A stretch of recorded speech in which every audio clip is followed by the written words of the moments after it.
वैसे तो संस्कृत की प्राध्यापिका हैं।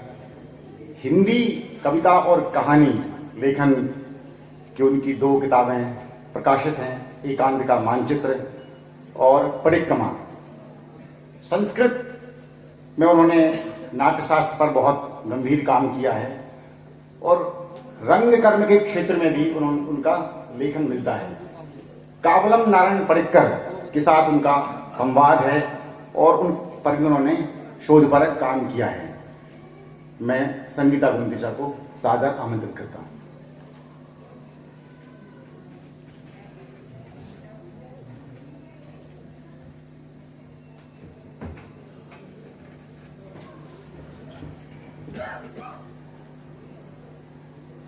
धन्यवाद मिथिलेश जी, अशोक जी, मदन जी, उदयन जी, अखिलेश और यहाँ उपस्थित सभी गुणीजनों और मित्रों।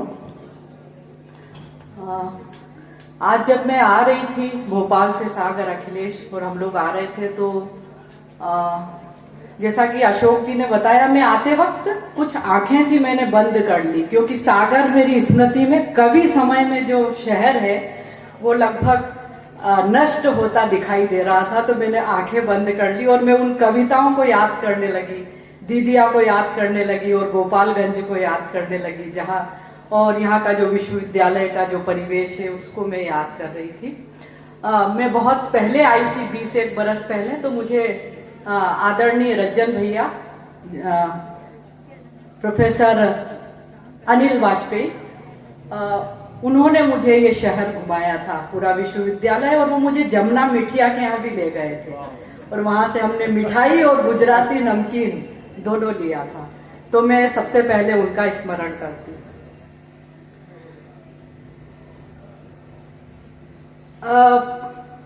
जैसा कि आपको पता ही है कि ये जो मैं कहने वाली हूँ, इसको आप पूर्व रंग की तरह समझे, क्योंकि निबंध नाट्य तो मदन जी करेंगे और मैं जो है पूर्व रंग में, जैसे संयोग से अभी भोजन भी किया हम लोगों ने, तो कुछ लोगों को जो इकट्ठा किया जाता है नाटक से पहले, उसको पूर्व रंग कहा जाता है। तो ये मैं अपने कुछ बिंदु आप लोगों के समक्ष, आप लोगों को इकट्ठा करने पूर्व रंग की तरह प्रस्तुत कर।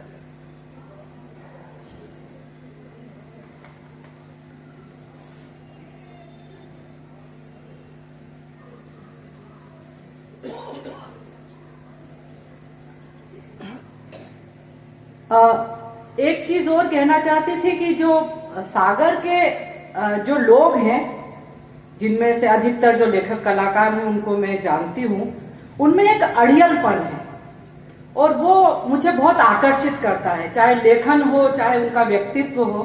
और आप लोग तो जानते ही हैं कि अशोक जी जैसे व्यक्ति अकेले खड़े हुए हैं अपने अड़ियलपन के कारण। तो ये जो एक चीज है यहाँ की मिट्टी में, वो जितेंद्र कुमार के लेखन में भी थी और उनके व्यक्तित्व में भी थी। मुझे जो उनको पढ़ते हुए उनकी कविताओं में, यानी उनके गद्य और पद्य दोनों में जो एक चीज दिखाई दी, वो है आवेग। यानी ऐसे भी तो संभव है, मृत्यु की जो भूमिका है उसमें उदयन जी ने लिखा है कि जब, वैसे तो वो बहुत सजग थे अपने शिल्प को लेके, लेकिन जब उनके बेटे की मृत्यु हुई तो वो शिल्प कुछ ढीला भी हो गया था और वो कुछ जिसको कहते हैं त्याग देना, यानी कविता लिखने की इच्छा को भी त्याग देना, इस किस्म के हो गए थे। पर फिर भी वो जो आवेग है वो कभी उनकी भाषा या कविता से गया नहीं। आवेग के लिए एक कविता भी मैं पढ़ती हूं।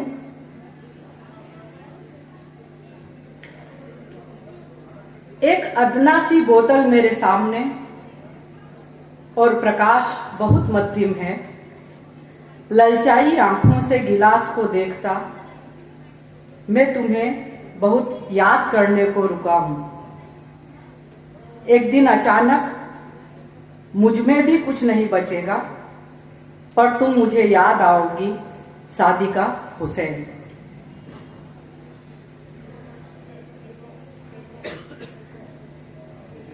जितेंद्र जी की कविताओं का जो विन्यास है या उनके जो कहने का जो तरीका है वो कुछ ऐसा सीधा सीधा है कि हम चाहें तो काव्य शास्त्र और नाट्य शास्त्र के एक विद्वान हुए हैं, काव्य शास्त्री हुए हैं भट्ट लोलट, जिनकी कोई पुस्तक तो नहीं मिलती, लेकिन आचार्य अभिनव गुप्त ने उनका रस के बारे में विचार करते हुए उनके नाट्य की उत्पत्ति के संबंध में विचार रखा है, जिसमें यह है कि जो जैसे हम रस्सी को सांप समझ लेते हैं, वैसे ही हम अभिनेता में चरित्र की उत्पत्ति कर लेते हैं। जैसे हम अक्षय कुमार में किसी गुंडे को देख लेते हैं, हालांकि ये बात अलग से भी सही होगी, पर वो चरित्र और अभिनेता के संबंध में ये बात है। तो ये जो उनकी ये जो बात है, उन्हीं आचार्य भट्ट लोलट ने एक जगह कहा, जिसका विरोध भी किया आचार्य मम्मट ने। तो वो एक बात कहते हैं कि सो अयम ईशोरिव दीर्घो दीर्घतरो व्यापार। जितेंद्र जी की कविताओं के जो शब्द हैं वो चोट करते हैं, यानी वो इतना सीधा लिखते हैं कि हमें वो चाहते हैं कि चोट लगे आपको, तो चोट लगती है उससे।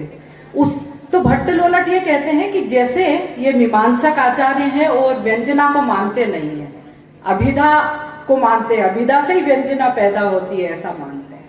तो वो कहते हैं कि ये एक जो बाण होता है वो ही पहले कवच भेदता है, फिर वो मांस मज्जा भेदता है और फिर जाके वो हृदय में लगता है। तो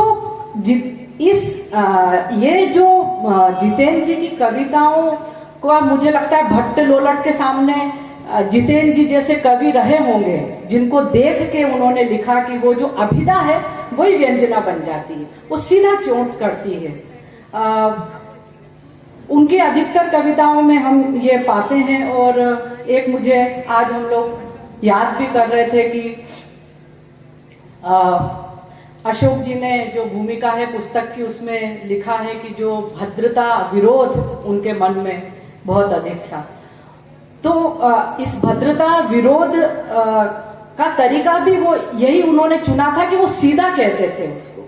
जब अशोक जी की 60वीं वर्षगांठ भोपाल में मनाई जा रही थी और वहां पर बहुत सारे विद्वान और विदुषी इकट्ठा हुए थे, और उसमें प्रेमलता शर्मा जी जैसी विदुषी जो है संगीत की वो भी थी, तब उन्होंने जंगल की सैर जैसी कविता, कि वो जंगल में कोई किसी औरत ऐसे, जो वो कविता उन्होंने वहां पढ़ी थी और बहुत सारे लोग उससे सहम गए थे।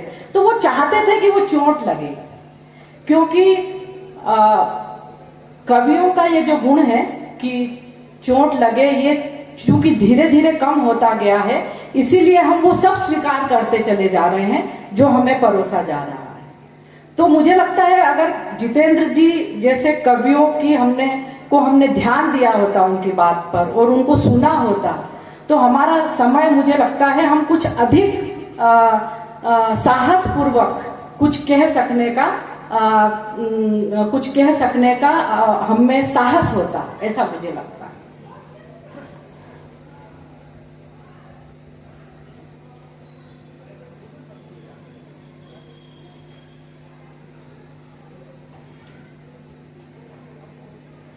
एक आचार्य दंडी हुए हैं जो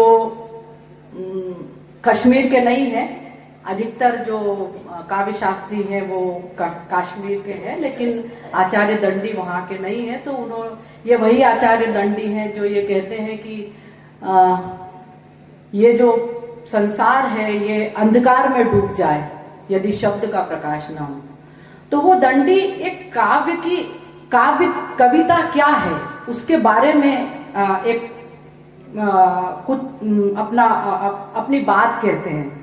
वो है इष्टार्थ व्यवच्छिन्ना पदावली काव्यम। तो यहाँ जो इष्टार्थ, जो कवि को वाच्य, लक्ष्य या व्यंग जो भी इष्ट हो, और पदावली यानी सार्थक पदों का समूह, लेकिन यहाँ जो व्यवच्छिन्ना शब्द है ये बड़े कमाल का है। ये जो व्यवच्छिन्न पदावली है इसका अर्थ है कि कुछ अटपटापन, कुछ विचित्र सा, कुछ गड़बड़ सा कह जाना। तो मुझे लगता है जितेंद्र की अधिकतर जो कविताएं हैं वो व्यवच्छिन्ना पदावली है। वो उनको अटपटा कह सकने का उनमें सामर्थ्य और साहस, और वो जो सीधे कह सकने का जो साहस है वो उनकी कविता में बहुत अधिक है। दूसरा जो भद्रता विरोध की बात मैंने की थी, तो उसके लिए मैं उनकी एक कविता है, मध्य वर्ग की मुद्राओं की तरह। मध्य वर्ग की मुद्राओं की तरह मृत्यु का भी एक समय होता है। सुबह का नाश्ता, दोपहर का लंच, शाम की चाय और डिनर, वह जो रात था। मृत्यु की तरह मध्य वर्ग का भी अपना एक दस्तूर है, जैसे बूढ़ों के पादने का, खाने के बाद खुलेआम और अनेक नित्य कर्म करने का। एक दाई की तरह वह एक नाजायज औलाद को जन्म देने का इंतजार करती है। कुछ और भी है आगे कविता, लेकिन तो ये जो अड़ियल टटकापन है भाषा में, अशोक जी ने एक बहुत सुंदर बात कही भूमिका में कि भाषा को वहां ले जाने का प्रयास जहां वो कभी ना गई हो। ये अपनी जिद्दीपन, अड़ियलपन और ये जो साहस है, इसके चलते जितेंद्र की कविताओं में ये बहुत है।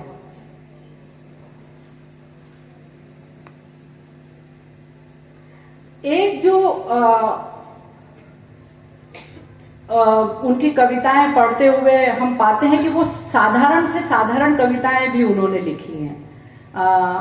यानी आपको कई बार उनको पढ़ के लग सकता है कि क्या ऐसी कविता है, हो सकती है क्या। और उन्होंने ऐसे भी तो संभव है मृत्यु जैसी बड़ी कविता भी लिखी। मैं समझती हूँ कि अगर हम जैसे शमशेर बहादुर सिंह की टूटी हुई बिखरी हुई है, या मुक्ति बोध की अंधेरे में कविता है, या मुझे जो पसंद है अशोक जी की कविता है उजाला एक मंदिर बनाता है, ऐसी जो बड़ी कविताएं हैं उसमें हम इस कविता को रख सकते हैं। और आप पाएंगे कि वे जो सारे गुण हैं जिनका मैंने जिक्र किया वो इस कविता में भी मौजूद हैं। अगर जितेंद्र कुमार को अगर जैसे पहले परंपरा थी कि पूरी रामायण है उसको हम 4 लाइन में कैसे कहें, तो मालवा का एक क्षेत्र है उसमें कहा जाता है कि पूरी रामायण को 4 लाइन में ऐसे कहेंगे कि एक राम हतो एक रावण नो, एक ठाकुर जात को बामण नो, उनने उनकी नारी हरी, उनने उनकी मौत करी, बात को बना दियो बातन नो, तुलसी ने रख दियो कोथन नो। तो ये जो और उनके अनुसार जो रामायण है वो तुलसी ने ही लिखी है। तो ये जो हमारे यहाँ सूत्र रूप में किसी को कहने की जो आदत है या परिभाषित करने, या तो महाकाव्यात्मक विस्तार है या फिर सूत्र है। तो उस सूत्र में अगर जितेंद्र को परिभाषित करना हो तो उनकी एक कविता की पंक्ति का एक अंश में कह रही हूं, मैं एक इंतहा दर्दमंद आदमी होने की क्रिया में नष्ट हुए जाता हूं। तो वो लगातार जब उनके बेटे की मृत्यु हुई और उसके पहले भी मैंने उनको उसके बाद ही देखा जब उनके पुत्र की जो सैनिक थे और उनकी मृत्यु हुई, तो ऐसे उनको देख के ऐसा लगता था कि वे लगातार अपने आप को नष्ट कर रहे हैं। वो लगातार वो भाषा जीवन में भी, इसको आवाज थोड़ा कम कर दी, जीवन में भी और अपनी कविता में भी वो अपने आप को नष्ट करते चले जा रहे थे। तो मैं ऐसे भी तो संभव है मृत्यु, ये कविता आपको सुना के अपना वक्तव्य समाप्त करूंगी।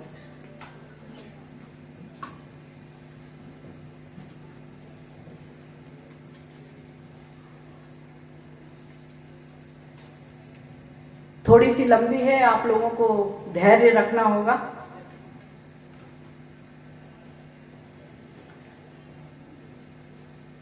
रात के अंधेरे में एक दिन जब मैं सहसा मर जाऊंगा, लोग घंटियों की आवाजें नहीं सुनेंगे, वे सो रहे होंगे, वे उदास चिंतित व्यथित लोग भी जिन्हें रात रात नींद नहीं आती, दिन का उजियारा होने के पहले ही उन्हें एक झपकी आती है, फिर दिन भर उनकी आंखें जलती रहती हैं। मैं खुले आकाश के नीचे मरूंगा। उस दिन खुले आकाश में चांद बहुत छोटा होगा, तारे अपनी संपूर्ण प्रतिभा से चमक रहे होंगे। सहसा एक चिलकन मेरी बाईं तरफ पैदा होगी। थोड़ी देर मैं मृत्यु से बचने के लिए तड़पूंगा, फिर सब शांत हो जाएगा। मेरी यह मृत्यु निश्चित है, पर शायद मरने के पहले मैं उनमें से वह नक्षत्र खोजने की कोशिश करूं जिसके बारे में मुझे कुछ भी पता नहीं है। फिर मैं मर जाऊंगा। हालांकि नींद में मरना आसान होता है। शायद कोई मेरी पत्नी को सूचना दे, शायद थोड़ी देर या कभी बाद में मेरे बेटे को एक खालीपन महसूस हो जिसे उस वक्त वह ठीक से समझ नहीं पाएगा। शायद कुछ लोग और भी हों, प्रेम या नफरत से भरे हुए, पर इन क्षेत्रों में भी मैं भिखमंगा ही रहा हूं। कुछ भी तो ठीक से मैंने नहीं किया। इतने सालों में जो कुछ भी कर सकने के लिए काफी थे, ना उतना अच्छा बना जितना बचपन में सोचता था, न उतना ओछा जितना हो सकता था। कुछ भी तो नहीं हुआ जैसा वह संभव था। अपनी मृत्यु के बारे में इस तरह सोचना आत्मश्लाघा है, पर ऐसे भी तो संभव है मृत्यु। धन्यवाद।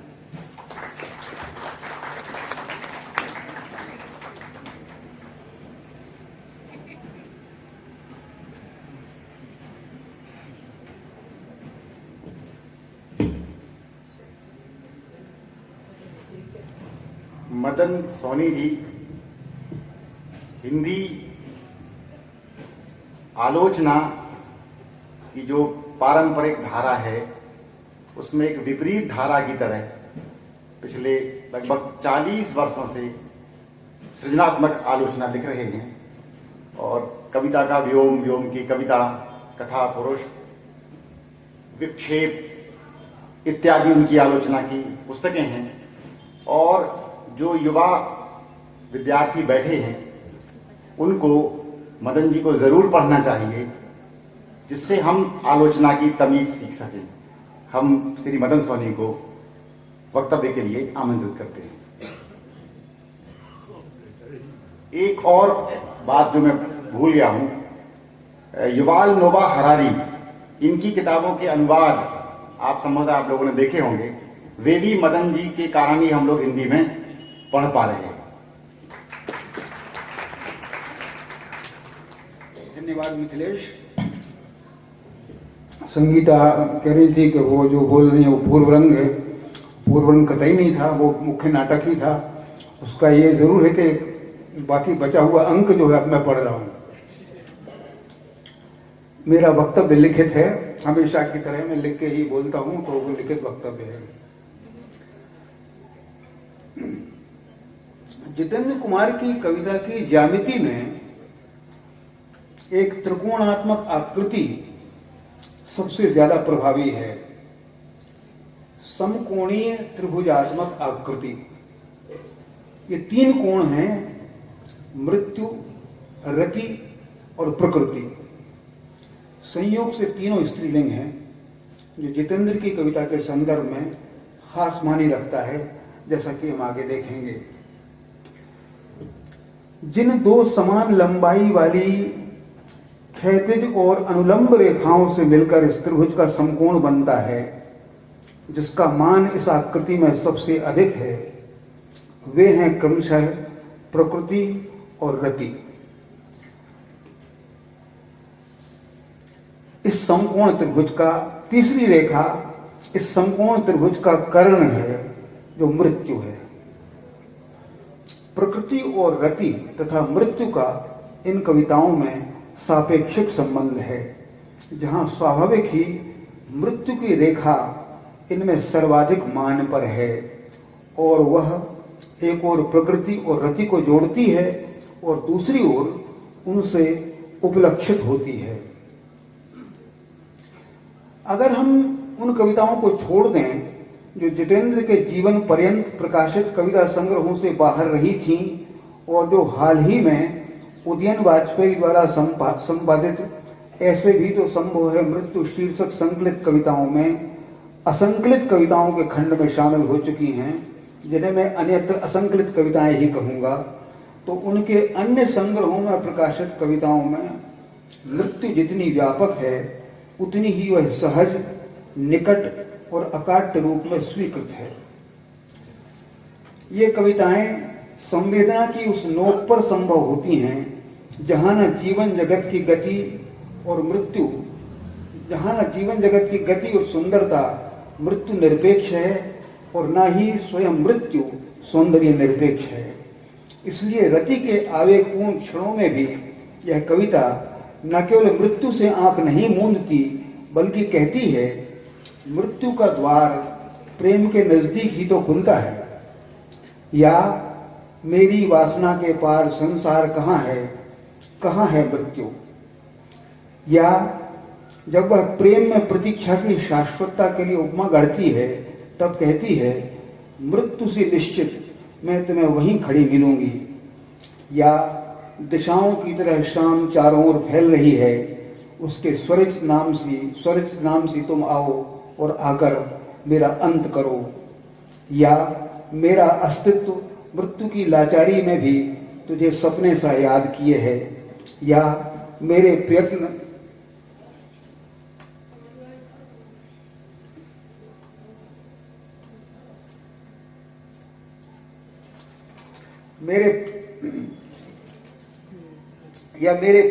मेरे प्रयत्न प्रेम से भरे हुए मृत्यु की ओर सरक रहे हैं। या मरते मरते वह फिर किसी से प्यार करेगी वगैरह। ये उदाहरण बहुत कम हैं, ये बहुत ज्यादा हैं कविता में।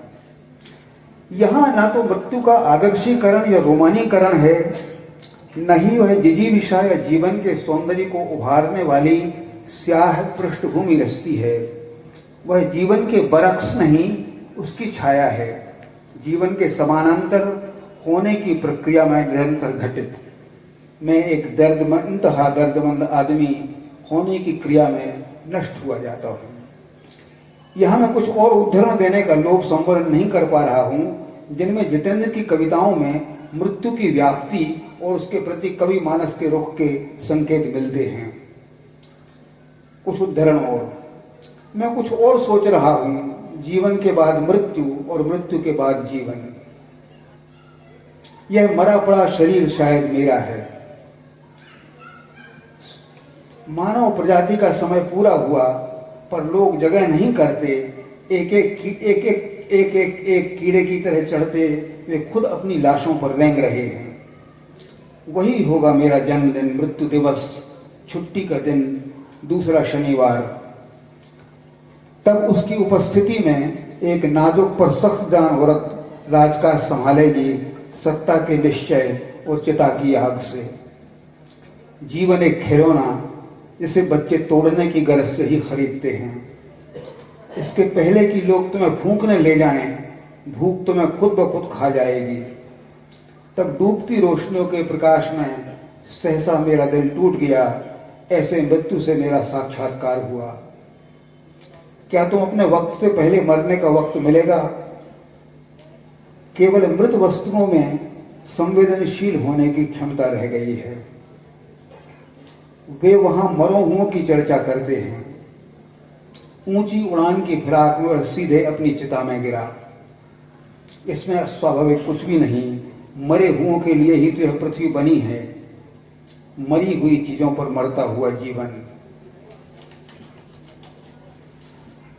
और यह मृत्यु केवल मृत्यु के उपयुक्त स्पष्ट अभिप्रायों तक सीमित नहीं है, बल्कि वह इनसे कहीं अधिक कविताओं की संपूर्ण मन स्थिति और वातावरण में व्याप्त है।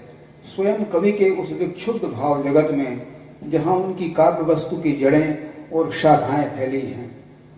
जितेंद्र कुमार की कविताएं निश्चय ही अद्वितीय और असाधारण हैं, लेकिन वे स्वयं अद्वितीय और असाधारण अनुभवों के कवि नहीं हैं। उनकी कविताएं साधारण मनुष्य के सर्वसामान्य इंद्रिय आवेगों की कविताएं हैं। इन कविताओं में श्रृंगारिकता, जिसे मैं रति कहना पसंद कर रहा हूं, ही प्रमुख है। जितेंद्र इस रति को देह की कारा से मुक्त कर उसे किसी रहस्यवादी या प्रगतिशील परासृष्टि में उन्मुक्त छोड़ने के नाम पर भटकाने की बजाय देह की सीमाओं को ही विस्तृत करते हैं। यह विस्तार देने के लिए वे मानसलता, भावुकता या आत्मश्लाघा से भी परहेज नहीं करते। वे दैहिक अनुभव को किसी अधिभौतिक गहराई में नहीं ले जाते और इसीलिए देह के भौतिक सौंदर्य पर अधिक एकाग्र हो पाते हैं।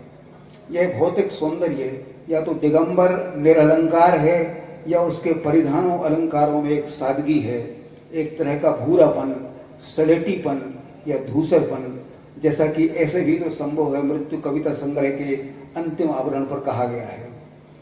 रति इन कविताओं में एक उन्मुक्त नैसर्गिक वातावरण में घटित होती उन्मुक्त नैसर्गिक घटना है कि उदाहरण है कि हम में क्षमता थी केवल अपने शरीरों को हवा सा नंगा करके उन्हें झरने सा पत्थर से चिपटा कर उच्छ्वास सा साथ साथ जीने की, या जंगल के बीच शीर्षक कविता जिसकी आरंभिक पंक्ति यह है: जंगल के बीच जहाँ सघन वनों की छायाएं पृथ्वी को अपनी कालिक से हमवार किए हैं, वहां कोई किसी औरत की ले रहा है। हम यह देख सकते हैं कि जो उन्मुक्तता, आदिमता और सांस्कृतिकता का अतिक्रमण कविता में घटित हो रही घटना में है, वही उन्मुक्तता, बेबाकी और असांस्कृतिकता उसके बयान में है।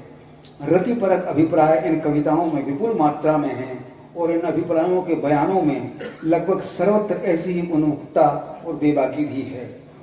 जिस तरह जितेंद्र को इन्हें लिखते हुए कोई संकोच नहीं हुआ, उसी तरह हमें यह कहते हुए संकोच नहीं होना चाहिए कि ये कविताएं अक्सर स्त्री की आत्मा में, उसके अंतःकरण और भाव जगत में गहरे झांकने की कोशिश करने के बावजूद एक पुरुष निगाह, मेल गेज से स्त्री को देखने की प्रक्रिया में लिखी गई कविताएं हैं। उनमें दैहिक वासना और उसके आलंबनों का अकुंठ बयान है। उन्हें किसी तरह के अभिप्राय परक या बयान परक उदात्तीकरण के आवरण में ढकने का पाखंड नहीं है, या जैसा कि उदयन वाजपेयी ने इस प्रसंग में अपनी भूमिका में कहा है, वे किसी भी तरह के विचारधारात्मक और राजनीतिक करेक्टनेस के आग्रह से मुक्त हैं।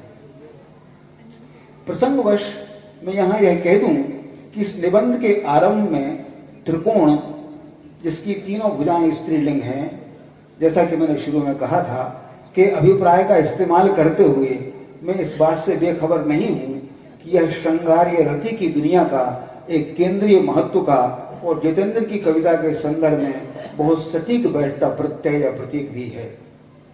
त्रिकोण यह अकारण नहीं कि उनकी 150 से अधिक असंकलित कविताओं में, जहां लगभग सारी की सारी कविताएं युवा पुत्र की मृत्यु पर एक पिता का चीत्कार हैं, और जहां ये कविताएं मृत्यु का तीव्र स्पंदन लिए हुए हैं, वहां रति का यह त्रिकोणात्मक प्रतीक उस सर्वातिशायी मृत्यु के ही अनुपात में अतिरंजना के उस स्तर पर है जहां वह ऐसी शब्दावली में रूपायित होता है जिसे आमतौर से अश्लील कहा जाता है। हम उसे अश्लील नहीं कहेंगे, पर तब भी उसमें निश्चय ही एक किस्म की मॉर्बिडिटी है। वहां मृत्युजन्य शोक उस पराकाष्ठा पर है जहां वह एक सन्निपात की सी अवस्था में अन्य के प्रति तीखी कड़वाहट और क्रोध के विस्फोट में रूपांतरित है। मृत्यु और रति की भांति प्रकृति भी इन कविताओं में रची बसी है। अधिकांश कविताओं में मानवीय कार्य व्यापार प्रकृति के सघन सानिध्य में घटित होते हैं। किसी हद तक अशोक वाजपेयी जैसे अपवाद को छोड़कर जितेंद्र के शायद ही किसी समकालीन के यहाँ प्रकृति मनुष्य का वैसा अनिवार्य परिवेश है जैसा वह जितेंद्र के यहाँ है। कई कविताएं तो पूरी तरह प्रकृति के लिए ही समर्पित प्रकृति विषयक कविताएं हैं, जैसे कि अंडमान श्रृंखला की कविताएं, और उनमें से कई विशुद्ध भूदृश्य हैं, लैंडस्केप हैं। उदाहरण के लिए शाम ढलने के ये 2 दृश्य। धुंधलाया आसमान उस मकान के पीछे जैसे उनके बीच से निकला हो, बादल उसे समेटे बाहर निकल रहे हैं। रात हुई, बत्ती लहराने लगी, पानी गिर रहा है, शाम ढल रही है। दूसरा, प्रेम में जैसे दिल डूबता है, दिन डूब रहा है। कल्पनाओं में राहत खोजता सूर्य लहरों पर खड़ा है। आज ज्वार नहीं है, पंछी विकल हैं घर जाने को, घोंगे एक ओर भाग रहे हैं, पता नहीं किस ओर दिन डूब रहा है। ऐसे ही दृश्य चित्रांकन पचमढ़ी, चित्रांकन शीर्षक अनेक कविताओं और शाम और सूर्य जैसी कई कविताओं में हैं। लेकिन लैंडस्केप होने के साथ ही साथ वे माइंडस्केप भी हैं। जैसे कि बहुत सी कविताएं माइंडस्केप होने के साथ साथ लैंडस्केप भी हैं। उनमें किन्हीं खास मन स्थितियों के संकेत भी हैं। एक दूसरे को अनुप्राणित करते इन दोनों के अंतर गुंफन में वस्तुतः उसी चेतना और निश्चेतन प्रकृति का अंतर गुंफन है। प्रकृति कविताओं में अलंकारिक उपकरण या निरा उद्दीपन विभाव नहीं है। वह यहाँ भी उतनी ही उन्मुक्त और स्वच्छंद है जितनी वह कविता के बाहर की उस दुनिया में है जिसे हम वास्तविक दुनिया कहते हैं। उसमें प्रकृति के प्रति कृतज्ञता बोध है। समुद्र, टापू, शंख, सीपियां, घोंगे, अंधड़, सूर्य, झील, लहरें, किरणें, जंगल, रेत, पत्थर, पानी, पक्षी, मछली, वर्षा, घोड़े, आकाश, रेगिस्तान, ज्वालामुखी, झरना, प्रपात, फूल, पेड़, हरियाली आदि तमाम हरकत करती वस्तुओं के सुंदर संसार में कवि अपने चिरपरिचित अवसाद के साथ मौजूद है। लेकिन वह यहाँ उस अवसाद को न तो स्थगित करने आया है न बहाने। वह सिर्फ नगरों और नागरिकों की दुनिया से दूर इस आदिम वातावरण में अपने अवसाद को कुछ और तीखा, कुछ और स्पष्ट, कुछ और सघन बनाता है। बहुत व्याकुल होकर समुद्र को देखो, देखो हरियाली को जो अपने विस्तार में दिशाओं तक फैली है। देखो पृथ्वी, देखो धरती ताजी हुई वर्षा से, पत्तों से कैसी आंसुओं सी झर रही है। लेकिन यह प्रकृति के भौतिक अभिप्रायों से अधिक वहां है जहां वह कवि के उस स्वभाव में संक्रमित है जिसमें आदिमता, उन्मुक्तता, स्वच्छंदता, निर्भीक और बेबाकी है। जितेंद्र कुमार इन कविताओं में जगह जगह सभ्य लोग, नेक लोग, सभ्यता, नैतिकता, सदाचार, ईमानदार लोग, महत्वपूर्ण लोग, नैतिक आदमी, भले मानस, आदर्श, विद्वान, धर्म, समाज सेवा और संस्कार जैसे मूल परक प्रत्ययों का व्यंग्यात्मक प्रयोग करते हैं और जब तक उनका गाली की तरह इस्तेमाल करते हैं। अगर हम इन सारे प्रत्ययों को किसी एक व्यापक प्रत्यय में समेटने की कोशिश करें तो इसके लिए सबसे उपयुक्त प्रत्यय संस्कृति होगा। इस संस्कृति को अपने व्यंग, अपने कोप से रद्द करते हुए जितेंद्र क्या प्रकारांतर से मनुष्य और जगत की सहज प्रकृत आदिम अवस्था की ही पक्षधरता नहीं कर रहे होते हैं। दरअसल सभ्यता और संस्कृति के प्रति घृणा के स्तर पर उठा यह विकर्षण का भाव जितेंद्र का स्वभाव है, जो प्रकृति और उन्मुक्त उद्दाम रति के प्रति उनके उत्कट आवेग में रूपायित होता है। क्या समुद्र कोई एक जीवित प्राणी है जो मरी हुई मछली को निकालकर बाहर फेंक रहा है? अपने और औरों के स्वार्थों के बीच अलग अलग तरह से व्यतीत होती दुनिया के प्रति यह कविता इस बात का इसरार करती है कि अगर हम प्रकृति की आदिम और निश्चल दुनिया से बहुत समय तक दूर रहते हैं तो वह भयावह लगने लगती है। बहुत दिन से हम नहीं गए समुद्र की ओर, वह कल्पनाओं से भयावह लगने लगा है। इस टिप्पणी के अंत में मैं जितेंद्र की सबसे सुंदर कविता की ओर लौटना चाहता हूँ, ऐसे भी तो संभव है मृत्यु, जो जितेंद्र के एक कविता संग्रह का शीर्षक होने के साथ साथ उनकी मृत्यु उपरांत प्रकाशित कविता संकलित कविताओं का भी अत्यंत सुविचारित ढंग से रखा गया शीर्षक है। पूरी कविता में नहीं पढ़ूंगा, अभी भी संगीता ने पढ़ी है, कुछ हिस्से इसके अपने अगले वाक्यों के लिए जरूरी है, सुनाता हूँ। रात के अंधेरे में एक दिन जब मैं सहसा मर जाऊंगा, लोग घंटियों की आवाज नहीं सुनेंगे, वे सो रहे होंगे। वे उदास, चिंतित, व्यथित लोग भी, जिन्हें रात रात नींद नहीं आती, दिन का उजियारा होने के पहले ही उन्हें एक झपकी आती है, फिर दिन भर उनकी आंखें जलती रहती हैं। मैं खुले आकाश के नीचे मरूंगा। उस दिन खुले आकाश में चांद बहुत छोटा होगा, तारे अपनी संपूर्ण प्रतिभा से चमक रहे होंगे। सहसा एक चिलकर मेरी बाईं तरफ पैदा होगी। थोड़ी देर में मृत्यु से बचने के लिए तड़पूंगा, फिर सब शांत हो जाएगा। यह मेरी मृत्यु सुनिश्चित है। अपनी मृत्यु के बारे में इस तरह सोचना आत्मश्लाघा है, पर ऐसे भी तो संभव है मृत्यु। जहां तक मृत्यु का सवाल है, बावजूद इसके कि मुख्य धारा की कविता में वह उत्तरोत्तर हाशिए पर धकेली जाती रही है और कभी कभी उसकी संपूर्ण विस्मृति भयभीत करने वाली लगती है, तब भी ऐसा नहीं है कि जितेंद्र कुमार के समकालीन अन्य कवियों के यहाँ इस विस्मृति के अपवाद नहीं हैं। लेकिन उनमें और जितेंद्र में जो फर्क महत्वपूर्ण है वह यह है कि मृत्यु उनके यहाँ कविता का विषय नहीं है, बल्कि वह उनकी कविता का सर्वाधिक महत्वपूर्ण बिल्डिंग ब्लॉक और वह हैबिटाट है जिसमें यह कविता बसी हुई है। हम ऊपर उद्धृत कविता को ही लें तो मृत्यु जितना इस कविता का विषय है, उससे कहीं अधिक स्वयं यह कविता मृत्यु का विषय है। वह अपनी मृत्यु चेतना से, या अगर स्वयं कवि के शब्दों में कहें तो अपने ही खून से खोद खोद कर लिखी गई कविता है। क्या जितेंद्र यह नहीं कह रहे हैं कि अपनी कविता के बारे में इस तरह सोचना आत्मश्लाघा है, लेकिन ऐसे भी तो संभव है कविता। धन्यवाद।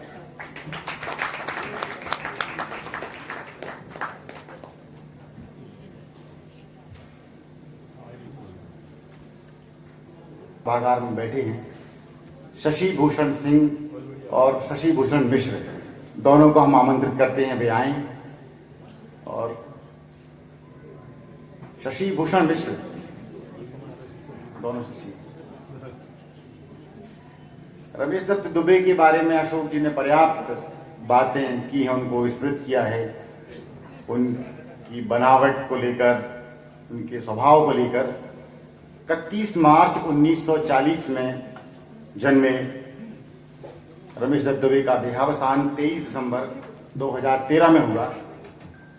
उनके प्रकाशित कविता संग्रह हैं पृथ्वी का टुकड़ा, गांव का कोई इतिहास नहीं होता, हड्डियों से भी दूध उतर आता है। एक उपन्यास उनका प्रकाशित है टोला, पावन मोरे घर आयो, ये उनका कहानी संकलन है। कुछ और